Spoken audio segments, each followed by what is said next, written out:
are all weirdos. Weird science is the revolution. Weird science is the revolution. Hello and welcome back to the Best Comics of the Week show here on the Weird Science YouTube channel. I'm here, as always, with my man Gray. What up, Gray? I'm back, Jim, back by popular demand, I was going to say, not always, because you weren't here last week. You ditched me. Actually, there were no comments saying, where's Gray? So I kind of felt, I was looking for those comments. I did mention, I said that you were with your Taekwondo buddy, kicking and, I don't know what, doing karate chops all over town. But here we are in a week that is going to be weird. I'm sure that people will have some issues, as they always do, but Gray has told me to not care, is what you told me. You said we're going to do it loosey-goosey here, because this is the best comics for the week of, and I'll like to pull up my calendar here and tell you that it was for the week of the 24th of April, pretending that DC come out on Wednesday, but we don't have any big two books. And I know that people have some issues, and there's some that almost made it. We're not going to fully go into those because when we start mentioning them, then it brings up other people who want to get in trouble. Yeah, just the idea that nothing in this, and remember, these aren't just, hey, we're going to mention every single book that was okay or all this stuff like that. This is the best of the week, and just unfortunately, we didn't think any of the big two books quite made it. But if you think they did, let us know, because, as we always say, just because we like these things doesn't mean we didn't like other things. It's just we didn't mention them. You can always mention them in the comments. Let us know what you thought the best books of the week are. I've certainly, on some reviews this week, got a lot of guff from people about a certain book that I'm sure will be brought up in the comments. The book we won't mention until the next time it comes out. You, Jim, getting guff in the comments? I got to the point where actually I was, some people were arguing. Some people just, they know the deal. You just talk about it. And even if you consider it arguing, it's more like the arguing at the comic book shop. I mean, it's not like you want to punch the guy in the face. It's that you are passionate about something and then they start talking. Some people just got just insulting. Like the minute that you don't like something they like or vice versa, they just insult the crap out of you. And like everything you've done is nonsense. I couldn't take it anymore. I miss the old-fashioned days of good old nerdy comic book debates in the comic store, yeah. Yeah, I mean, even then, like when I was a kid and we would debate, like, argue about Star Wars, where somebody would say, like, I think Han Solo's the best character, and I would say, no, Luke Skywalker is. Han is cool, but Luke's the best, right? And then they'd say, no, you're a jerk. And then I punch him right in the face. That did happen changed in 30 years. Actually, me and my friends, we would argue so much about Star Wars, but that's because you liked it, right? I mean, exactly. I'm joking about punching somebody in the face. But I know. When you actually like something a lot, then you kind of pick it apart within it. But it's more of we both love it, but let's argue about what's the best in it. And that's different than what happens now. It's very odd. It gets frustrating, and it's one of the things that I love the interaction on YouTube, and then I tend to get driven nuts by it as well. But that's the way the cookie crumbles. Again, we don't have any of the big two, so I'm sure that it'll start up again. The whole process will start, but we're going to go to the indie side of things then, where we have a bunch of books. It's not like we're here and say, oh, there's only 2 good books this week. There's a lot of good books, and a lot of them are indie, and we're going to start with the number ones, and we're going to start with you, Gray, because the light will shine on you for this first one, which is Dick Tracy, number 1, and it's written by Alex Segarra, Michael Morrissey, Chantel Amy Osman, and art by Geraldo Borges, Mad Cave Studios, and it's a cheap enough $4.99, I guess, but it is a new number 1. And I didn't get to read it. I ended up where I didn't get a review copy. I ended up doing our indie review show, not realizing that Gabe had one, didn't even give me a solid and send me the copy. He's sus, is what he is. Oh, no. And then after the fact, found out about it, forgot about it again, and then you put it on the list. I'm like, oh, crap. I did not read it. But one of the things that I'll tell you, I'm a little bit old. Me and you are both a little bit older. And so when I hear of Dick Tracy, I think of the movie Warren Beatty, Madonna. That didn't really float my boat much when it came out. I know some people now consider it, pretty good, a cult classic. I just wasn't into it when it did come out. I was a little bit younger, obviously. But Dick Tracy, the thing that I'd be afraid of is that it's one of those things that it's of its time. And if it translates, but I'll let you tell me if it did. I can see that. Yeah, no, totally. This was a big surprise because it kind of came out of nowhere, Jim. I don't know Mad Cave that well. They do some pretty decent indie, so I've heard. But yeah, Dick Tracy, why not? I like pulpy noir crime stories, so I thought I'd give it a shot. And one of the things I want to shout out is the art by Borges. It's really, really good. If you've had a look, if you've had a page I'm looking at it now. I'm paging through it as we go. It does look really, really good. It doesn't hold back on the violence, does it, at times when it needs to? It's pretty brutal. Bloody. Yeah. It's pretty bloody. And you said, I love pulp stuff, but I'm more of a fantasy science fiction pulp guy than a noir guy for the most part. But I do like noir stuff. And again, the one thing that drives me nuts about Dick Tracy is that stupid yellow coat of his. It always, I don't know why. It always drove me nuts. But when I see it here with the art and the colors, it really pops. It looks pretty cool, especially with the other colors being a bit, kind of not drab, but really like blues and blood. And then you get that really bright yellow coat. It's pretty cool. I'm waiting for Curious George to show up. It was a great line here partway through with Miss Trueheart, Tess Trueheart, and she's saying, like, is this man really in charge? Can he help, or is he too yellow? I see. It's a great line. Yeah, it is. And it does look pretty, but does he do detective work? Is it pretty good? He does. There's also, of course, there's a lot of build-up, a lot of setup for people who don't know the characters that well, like me. And yeah, good to see. Is it Mumbles who's in here? I remember him. Was that Dustin Hoffman? I remember Mumbles. Yeah, I remember Mumbles. So they're playing with the idea of even the movie, but also the classic comic strip and things like that. Like you said, though, the big play here, and we're going to get a comic next week. I'm warning everybody that the idea of setting things up that may not be quite current. A lot of people will go into this thinking, okay, this is cool. It's retro. I'm going to see. But you can't rely on everybody knowing these characters that aren't really as mainstream as they once were. And I think that some people lose track of that. Some people maybe who are writing a Space Ghost thing next week. But I don't want to spoil anything. But in this, they do set it up, though, right? The good things I've heard, and I agree with this, there was a great comment by someone who's saying what they appreciate is that the writer's not trying to reinvent it. He's basically taking the basic concept and running with it. You don't need to reinvent the wheel, Jim, every time, do you? No. And I think that some of these, and as we say, and as we get further and further away from when they first came out, we're going to have another book like that in just a second. The idea that if you are going to do it, it's almost kind of cool not to reinvent it. Like, you have Dick Tracy, who, if you end up not knowing, you have crazy wristwatch, radio, and all these things that, they seem kind of hokey, but they're hokey in a good way. It's a retro way, so that's what gives it its flavor, and actually gives it more flavor now. When that stuff first came out, people were like, oh my God, it's so futuristic. Yeah. Well, now you kind of go with that opposite, that it's kind of a cool retro thing. Like you said, a pulpy thing, especially, but a pulpy noir thing. So I'm going to check it out. And I've heard a lot of people. I've had not one person who read it told me that it was bad. Now, Gabe loved it, but he didn't give it as high a score as Predator. So we'll have to see how that is. But after that, we're going to continue on with our next book. And like I said, we're going to start with number ones. And this is the one I kind of alluded to. Universal Monsters, Creature from the Black Lagoon Lives, number one. Written by Dan Waters and Ram V. Art by Matthew Roberts and Dave Stewart. It's from Image Comics, $4.99. And it's another thing that's from its time. The Universal Monsters all are. Some are more popular than others. Obviously, to me, and somebody might argue, but Creature from the Black Lagoon has to be at the bottom of the barrel. I'm not saying it's bad, but you're not going to mention Creature from the Black Lagoon before Wolfman, Frankenstein, Dracula. Those are the big hitters. Creature from the Black Lagoon never interested me as a kid or even growing up because he kind of just swims and grabs people. I mean, that's how it seemed to me. I always loved his design, the costume design is awesome, but I know what you mean. He's just a silent presence, isn't he? And that's the crazy thing. When you do think of the monster, like, he does have maybe the best design or best look because it's cool. But after that, not many people, even Universal Monster fans, can really convince me of why I should like because he's just that kind of, like you said, a silent thing. He ends up, half the things underwater, whatnot. So what are you going to do with a comic?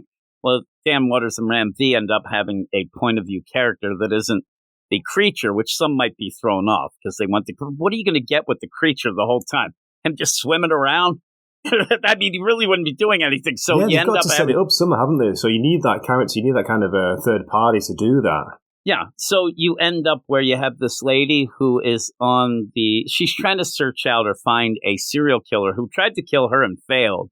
And she's a reporter, and it seems like, the police, the authorities, they've lost track of this guy. They're not doing anything. And she's down in South America trying to find this guy, and then gets involved with what ends up being the creature from the Black Lagoon. And I would think that, too, it's going to be a weird buddy cop thing.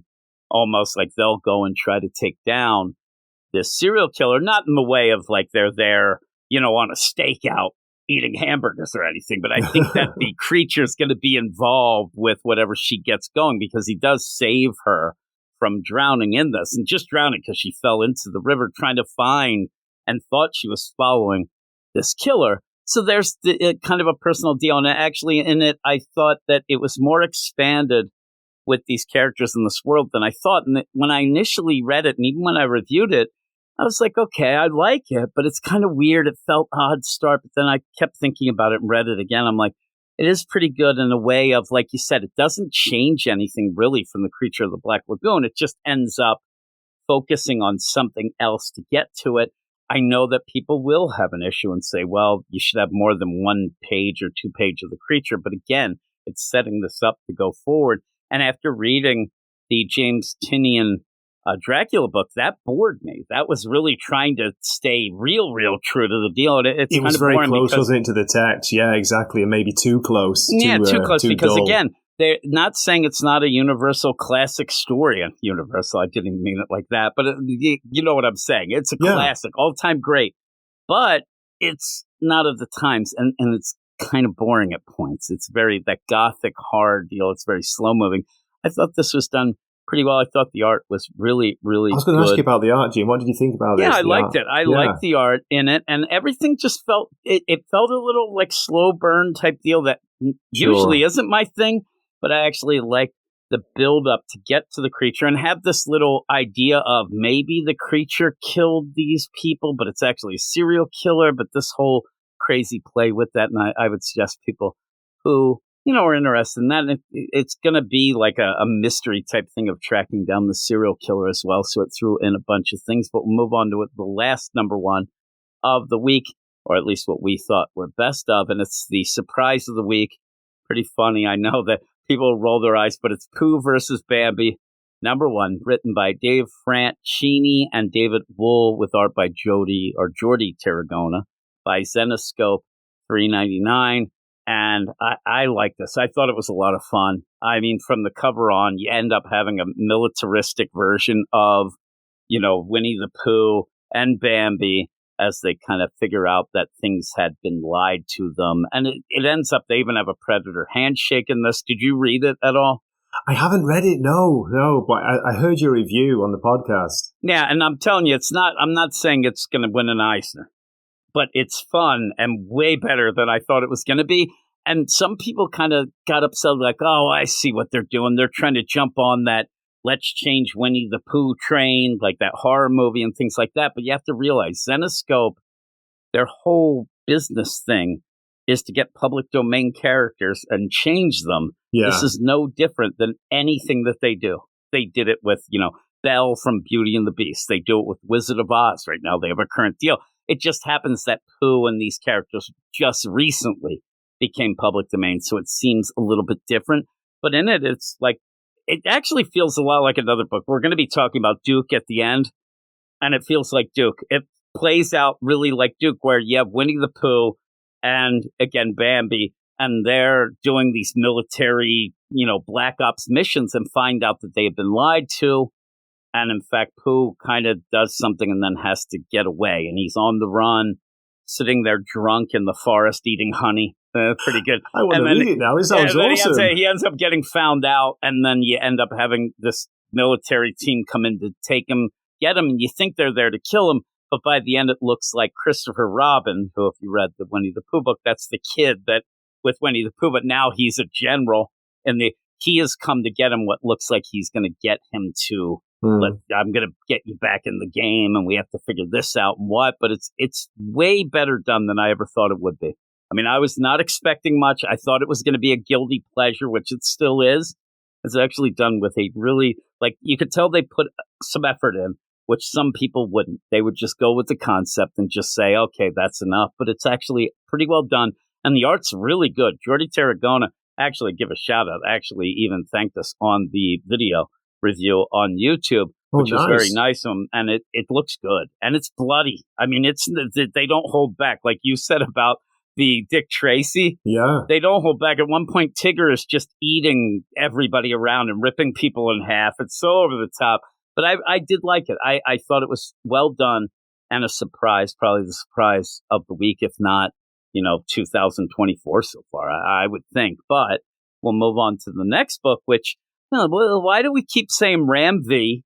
And we're going to have Dan Waters a bunch of time mentioned. Like, Ram V is a guy who drives me nuts at DC, but his indie stuff is pretty darn good, right? I mean, it usually is, yeah. It's crazy. And I think that his style doesn't go well with established characters that he can't really do what he wants, or characters that he does what he wants, but it won't fit, like a Batman. You know what I mean? Like, he has the style that just doesn't fit with things, but when he makes the characters, it seems to click.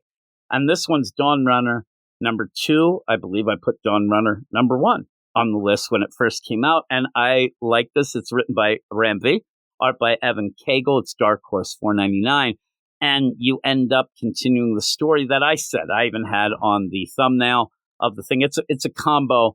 Pacific Rim, Kaiju number 8. People said Evangelon. There's a lot of things like that. It seems like it's cliche because you're grabbing a lot of things, but he's grabbing good things, and he's doing something slightly different and kind of interesting with them, so I don't mind that.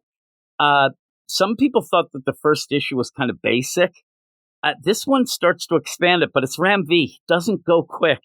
It's another thing that drives me nuts with the guy, but the idea of this woman, Anita, who is, we find out she has a sick daughter. It all seems to kind of combine in with this Tetsa kaiju attack that you end up having these giant, and I want to keep calling them Iron Giants, but they're called like Iron Kings. There is Iron Giant, though. The Iron Giant, Jim, what a classic movie. I love the Iron Giant. And then there's, you even see a doll of the Iron Giant. I mean, they're actually like winking, nice. It seems, through this. But you end up where this Anita has gotten into this Dawnrunner mech. And like Pacific Rim and a lot of other things, you kind of bond with the mech. You kind of bond with them as you go and make that connection, the neural connection. But there's something in this mech that's different. She ends up having, like, she blacks out in the first issue for a bunch of minutes. They don't know what happened. She knows because she kind of woke up in the mind of this other person. We find out in this issue, I won't spoil it fully, but we find out in this issue why that might be. And it's more than just, oh, she's bonding with the mech, and we get this. It's crazy, and it's kind of like nefarious even more for the company that's doing all of the stuff. And you throw in such classic stuff in this sort of thing as it's a sport where people watch on TV and entertainment. It reminds me a lot, nobody ever said it, reminds me of the Arnold movie Running Man, where they're taking bets and things like that on this, and that's how it is. It's like entertainment as well, taking down. Wasn't Mick Fleetwood in that from Fleetwood? Yes, he was. So was Dweezil Zappa with Mick Fleetwood in the underground, which I love. But so you end up where, again, Ram V's playing with a lot of things, even that side deal of this entertainment where these things that have come and kind of wrecked and even made a lot of people sick, these Tetsa, they're now using them as entertainment to kill. And is that right? Like, there's a lot of things like that. But right now it's really centering on Anita, her daughter, now that we find out, but also mainly this Dawnrunner mech that is something like, like I said, it's a little more, I don't want to say wacky, but there's a little more depth to it and layers to it when we find out what happens in this issue, which was pretty good. You didn't read this one? I didn't read it, but I've just been paging through. The art looks awesome, Jim. Got to say that. Yeah, it really looks cool. And again, if you're a fan of anything with mecha and things like that, I think that you can jump on. And I hope that people who didn't like the last issue because it was a little bit basic, I hope that they like this one a little more because it expands it a little bit. But again, it's a slow burn still, but that's on my list. But we're going to go to the next one, which is All You. All You, because it is the Six Fingers #3, written by Dan Waters, art by Lee Lowridge and Sumit Kumar. Image, $3.99, and it connects with the Ram V book. And again, I tried to get into it. This just wasn't my thing. But you're actually liking this better than the Ram V part, right? Yeah, that surprised me. I've been a fan of Dan Waters and even Ram V in the past, but like you, I always take them for every book, see how it goes. This has surpassed it, Jim. Issue 3, it's got much better than the One Hand. So yeah, it's hard to talk about it without spoiling too much. But the main character in this, who you're not sure, is he the killer or is he not? He's trying to arrange a meeting with a previously convicted serial killer, the guy they thought was behind the murders in the past. And it just kind of follows his story, and he gets help from a surprising person in this. But it gets a bit wacky, Jim. It gets a bit weird. It was reminding me a little bit of The Invisibles at one point. Goodness here we gracious. go. That's when it gets really like the weird. City behind the city. What's in the walls? That kind of thing. I always expect anything like that from Ram V or Dan Waters, especially when, not that they're on the book together here, but they do that ping-ponging back and forth. I thought that was a crazy idea. That they did anyway, that way they're connected, the books. And a lot of people were taken, aback by it in that first issue. In that first Six Fingers #1, I saw a lot of people I talked to, even in our Slack chat, they were confused of what to think, because it's like doing a murder mystery, but then showing things in another book a different way. But people were confused. But as you're saying, I had a lot of people tell me now that they think that the Six Fingers is actually a better book, even though they like both of them. I would recommend this over it. Yeah, definitely. And what I said about the wackiness, despite the wackiness, I got to tell you, I flew through this book. It really pulled me in. I couldn't wait to find out what was going to happen next. And it ends on a cliffhanger. You're like, okay, great. I'm set up for the next issue. And that's funny, because that's, again, I talking about Dawnrunner too, early, right before this. It was a quick read, and that's not usually something that Ram V does. So, that's right. a big week. And again, there's other books that I'm sure people will bring up, even from Ram V, that Rare Flavors, things like that I'm not caught up on, but I have what I like. Yeah. And even, we didn't put it on the list, but this week he also did Detective at DC. He has a lot of books out this week. Crazy stuff, and even connected stuff there. Dan Waters and him doing The Creature from the Black Lagoon. He's trying to be the next Joshua Williamson, isn't he? Right, everything. He's like, yes, that or Jed McKay at Marvel. Holy moly. But it's cool. And I'm glad that, again, why I like when you come on, bear with me, because I'm not reading those books, so it opens it up as well. But we'll go to the next one that is probably, not going to surprise. The next two aren't going to surprise people at all, and I think they'll be on most people's list. If they're reading them, I think they'd put it on. First one, Conan the Barbarian, #10, written by Jim Zub with art by a ravishing Roberto de la Torre from Titan Books, $3.99. And most people love Conan. I haven't had anybody who's actually told me, because it's one of those books that I don't recommend, just any book, because if you recommend something and then people go and buy it and then they're mad at you and stuff like that. But there are certain books that I would certainly recommend. And when people, do you like anything Conan? And if they say yes, then they're going to love this, right? And tell us about issue 10. It just doesn't disappoint. And the fact that we're up to issue 10, Jim, it's still going strong in my opinion. That's really impressive. But we've gone back in time with this now. It's a bit weird, this latest storyline. We've got Conan going back to the time of King Kull, which I only know the name, from the old Robert Howard stories. I don't know them that well. But it's gorgeous. The art is excellent. It's proper good. Like fantasy, sword and sorcery. There's a little bit of naughtiness, a bit of titillation right? in this one. I'm looking through it, and I'm 2 issues behind, so I'm catching up. But one of the things, though, we just recently on our Patreon, we just finished, me and my man Stork finished the book of the month, which was Conan, which is the first 4 issues, the first volume of Conan. And in that 4th issue of the series, when he ends up, if people listening have read it, when he ends up in that crazy murkish pool of nonsense, when there was the big sacrifices going on, and they bust into that obsidian, the dark black tower.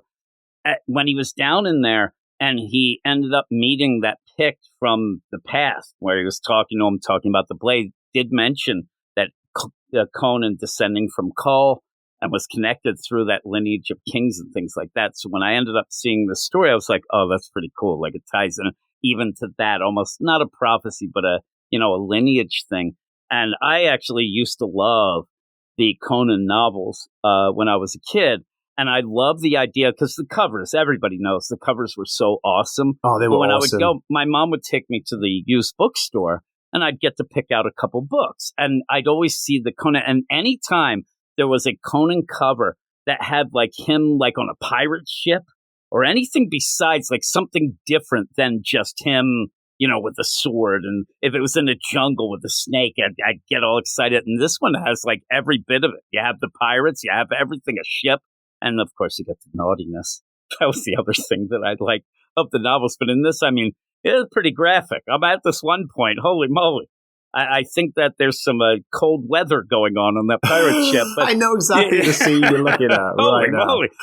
But I love the art is incredible. And it is gorgeous. Like this is one of those books that if you're there at the and even page through, like you don't even have to read it to know how good it is. And Jim Zub just gets it. He gets the character. He not even just it's one thing to get the character, but it's also another thing to get the pacing. And especially in this, because there's a lot of narration, but there's a lot of narration in Conan's stuff. Conan isn't, yakety yakking, and he gets the sound and the voice of even the narrator, which I think is something that is kind of crazy that a lot of people don't agree. Get. That's what I think. He's really nailed it, Jim Zub. And again, like 10 issues in, it's going strong. The one thing that worries me, Jim, I've just been checking, and I know people don't really read reviews anymore, but there's only one critic review for it on the Comic Roundup. And did you see who it is? As well. It's Suscape. I know it. 9. It's the weird thing is we talk about the idea of reviews, and it's whether or not it gets clicks and things like that, or also some sites drop it because it isn't good. But this must be that people aren't looking out at reviews. Maybe here's my crazy theory. Maybe it's just too good that there hasn't been any bad reviews, so people just assume it's great and they get it and don't read the review. I don't know why people aren't reviewing it, or if it's not popular. It'd be so good, yeah, because it has been great, and it's one of those things where a lot of writers, like, they're great at that one thing, they're good overall, but that one character that they always wanted to write, or they're excited, or goes, like, maybe it seems to be for Jim Zub, and I hope that it gets to go, like, he gets to choose when he wants to end, not just, it's not selling because it's Conan. Because, again, the things that we're talking about this week, there's a lot of stuff that's out of their time, and Conan, again, is kind of timeless, but timeless in a way that it is of its time still. And Jim Zub is really doing, like you said about what they said about Dick Tracy. He's not changing things. No. That's what I think they got away from Conan at Marvel when he was in the, our times, or at least the 616 present. And that kind of threw it off. And now it's back to the basics. I hope that I begged people to read it. It's that good. And I had a feud with Jim Zub for years that he didn't know of, but I did. And now I'm glad that I get to read buddies. this. Yeah. The guy usually sends the review copies pretty early. He didn't this time, but you even know, because me and you, when we talk about it, you're going to review it. The review, it's not as it's low res. You need to wait because it looks so good when it comes out. And it's got a big like watermarker on it as well. Yeah. And I read all my stuff on my tablet. I'm more digital, and I know that some people like the feel of the comic or whatnot. I don't have great eyesight, so it helps me to be able to zoom in and stuff, or else I'm pressing my face against. I'm not going to sit there and read like I'm Sherlock Holmes with a magnifying glass. But when certain books, they also pop so much digitally on a tablet, especially I read at night a lot, and it's like one of those books that and just as the last thing, I'm trying to gush about it so people go buy it if they're not, but I think that most people reading or listening to this will say that they buy it already. Yeah, I think so too. This is one of the few books. It doesn't happen. Usually, if I send a page or a panel to somebody, it's because something totally ridiculous, or, like I'll send a lot of panels from Jackpot and Black Cat. Like, but that's not because it's good. This I send to people just like, you got to look at this. Look how good this looks. It's so great. But we have one last book, and that is another book that I don't think will surprise people. But it's Duke. It's Duke number 5.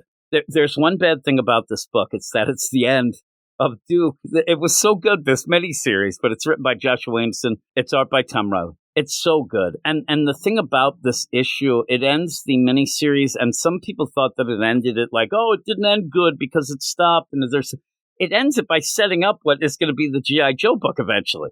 I mean, that's how great it is. But even before that, the big thing with Colonel Hawk chasing down Duke, it's cliche. We've seen this in so many things, but it's I didn't tell you that I was really on your side, because if I did, things would go wrong. But now that I'm here, all the stuff Duke went through, and then Colonel Hawk's like, oh, yeah, that doesn't matter. Like, I was trying to get you, but we had to, expose Destro. We have to do this.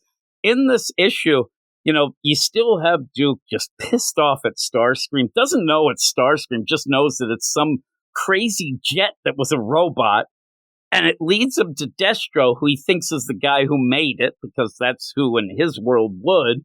And when he confronts Destro about it, and Destro's like, I don't know what you're talking about, it made me laugh so much, because Destro is such a jerk that Duke knows that if he did do it, he would gloat and yell and whatever, and he doesn't. Without doubt. Yeah, he sees Destro's confused, and he's like, oh, crap, it wasn't you. But even the thing of this is that it's so good, because Duke has been on the run. He's hated by everyone, it seems. And Destro says, we're kind of the same. I don't know why you hate me, because they treat you like they treat me. We should join up together. And ends up putting out his hand. And they actually do look like Duke's going to join Destro, which, again, we don't know how this new Energon universe is going to be. This could be the biggest twist ever. And then Duke does the most badass, stupid thing I've ever seen anybody do in my entire life. He headbutts Destro, who has a metal head. Why would you do this? He didn't think it through, Jim. He didn't. He got carried away in the moment. He did, and I'm telling you, even when Destro says, "Come on," he says, we're both searching for answers. We both are being treated like crap. Join me, and I love that you see the reflection. And Tom Riley giving him a shout out in the deal. You see the reflection of Duke is he's down and out. Like, what is he going to do from here? He finds out this thing that he is trying to find isn't Destro's making, so who's going to be? Maybe even thinks it has to be the government then. Who else would it be? And then he's like, grabs the hand. I'm like, oh, he's going to do it. And then clangs him. And there's a huge clang. And I'm like, why would you do that? And Destro says, are you insane? Like, he knows how insane. Why would you headbutt him? And he's like, oh my God, concussion protocol. Jim, I was listening to your review in the car yesterday coming back from work, and I loved it when you were highlighting, the onomatopoeia, the clang. I was trying to think of different words, different sounds. Like, is it a thud? Is it a dong? Is it a dong? It's so awesome. Crazy. Clang is classic, isn't it? And then you have some cool things, because then you have the BattleBot, the Bat, who ends up, he was fighting Duke, but then in that play, because it's an action figure type deal that all these are, based and go with, where it actually does even take off its claw arm, and now it has a flamethrower as if you had changed up the action figure. It was so cool. It was so cool, yeah. And that claw was crazy. It looked like it was going to snap him. Jim, if it's okay before we finish, I just wanted to quickly read the synopsis. There's no spoilers here. It's really short. This is a synopsis of, where are we? League of Comic Book Geeks. There's a classic typo. Duke has betrayed his allies. He's hunted by new enemies. The time has come for Duke to start fighting for something bigger than his country. Bugger than he ever could have imagined. Yeah, booger. I had some big bugger. That's what you thought when he headbutted Destro. Yeah, really. You just had some allergy problems, so you had that. Yeah, so you even getting some people were saying to me, like, I didn't think it was good because, the fight was quit. But in this, you see the crazy, PTSD that you end up having Duke has from Starscream, and sees Starscream, and now is attacking every single machine that he gets. No, it's great that they've done that, and they've not explained it. They've not, I really, really admire the way he's taken that, and that he kept it to 5 issues. Kept it. He left us wanting more. And it all comes here. Like, he realizes at this moment Starscream isn't there. He thought that he'd be able to maybe take out this robot or the people who did it. They're not there. And he freaks out and takes it out on this poor BattleBot. Poor BattleBot. He goes down, gets his head ripped off, and then gets beaten with it. Pretty badass thing. I mean, the idea that he headbutted Destro, stupid. But now he's beating the crap out of a BattleBot with its own head. Pretty cool. I love, too, the reaction of Duke where he pulls the head and pretty much the, android spinal column out of this thing, thinks he's won, and the BattleBot's still going. It's still attacking him, and he's freaking out. But at the end, not to spoil everything, but it looks like Duke's dead. And then we find out that, in fact, it was all this thing undercover from Colonel Hawk. And we get to see, And the next thing we're going to do is see the Scarlet book and the Destro book. And Scarlet's at the end. They're all here where they realize that it's bigger, that Duke wants to go after Starscream, thinks it's this one thing, but then sees a picture of Optimus Prime. And at this point, the government doesn't know the Transformers and they think they're just one thing. They're robots, they're invaders, and they're going to go after it. But it's setting up a lot of things, right? Jim, who do you prefer, can I ask at this point, the BattleBot or PunchBot? I think I like PunchBot better, but the BattleBot's pretty bad. I feel bad for BattleBot. I do too. But he doesn't have much of a personality, the BattleBot. But yeah, and you get Clutch at the end. Everybody's coming together. And yeah, that big thing where here's the thing, too. Just think of how much of a prick Starscream is. He's been thrown off a cliff. We don't know if, I'm gathering that he survived somewhat. He ends up where Soundwave ended up, ripping him apart and throwing him over a cliff. At this point, two separate people, and one, Carly, the girl, and they both want to kill Starscream, who might be dead anyway. That's how crazy it is. A little girl and Duke both want to kill him. Everybody hates the guy. It's awesome. What a great villain. That's what we need in this series. That's true. And now we go from the idea, and again, this started to feel, and somebody asked me today, hey, can I just jump into this Duke? What does it do? What do we got? Is there a G.I. Joe book yet? And it is a little confusing to people with the Larry Hama G.I. Joe book. That's right. That's a continuation of his long-going story. It's not involved in the Energon stuff. But I said, if you want to go, elevator pitch, this Duke book and the others, they're setting things up almost like the MCU, where you get individual, solo things that will then lead to the big G.I. Joe thing, it seems. And then you'll have probably a crossover type event to kind of combine them, G.I. Joe versus Transformers. I could see that happening as well. But it's really good. It's a shame that it's ended. But for a 5-issue mini, Joshua Williamson kicked ass. There wasn't a down issue. I think that, and after this number 5, whether people will agree with me or not, this is my favorite book now in the Energon universe. I like this actually more than I like the Transformers. It's over. I'm sure that Transformers continuing on will overtake it again just because of new stories and going with it because Duke's over. But I thought it's my book of the week. I loved it. I loved it so much reading it, and I laughed, and I laughed at Duke, and oh my goodness. But you agree?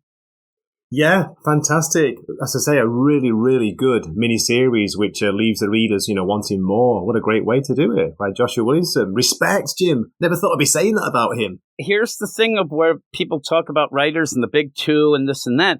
Joshua Williamson, I think this is great. I don't recognize this as being the same Joshua Williamson as writing a bunch of things at Marvel. Or DC. I do like his Superman stuff, but stuff like Green Arrow this week and then other stuff, it's just not as good. But I think that he's more interested in this. I think he's more inspired, maybe able to be more creative here and do more things. I don't know what it is. Editorial either, whatever. I don't know.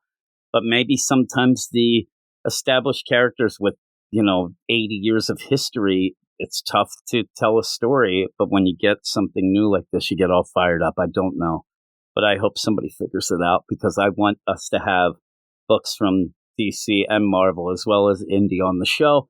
Next week, you have a annuals week at DC. Not a lot of books coming out, but hopefully one of them will be on here. And Marvel always has 10 trillion books, so I'm sure there will be. And again, there were some that almost made it, but we kind of have an idea of how we want to do it, and they're just not as the best of. They were still good, but not best. But let us know what you think. Let us know anything that you have that you think should be on the list, or maybe some of the ones that we said you think shouldn't be. Whatever. You can let us know, but let us know in the comments, because this and the anticipating comic show that I do, we kind of do them to get people fired up for some books that maybe they're not checking out. So with that, thanks for joining me, Gray, as always. And we will talk to you all next week. You are all weirdos. Weird science is the revolution. Weird science is the revolution.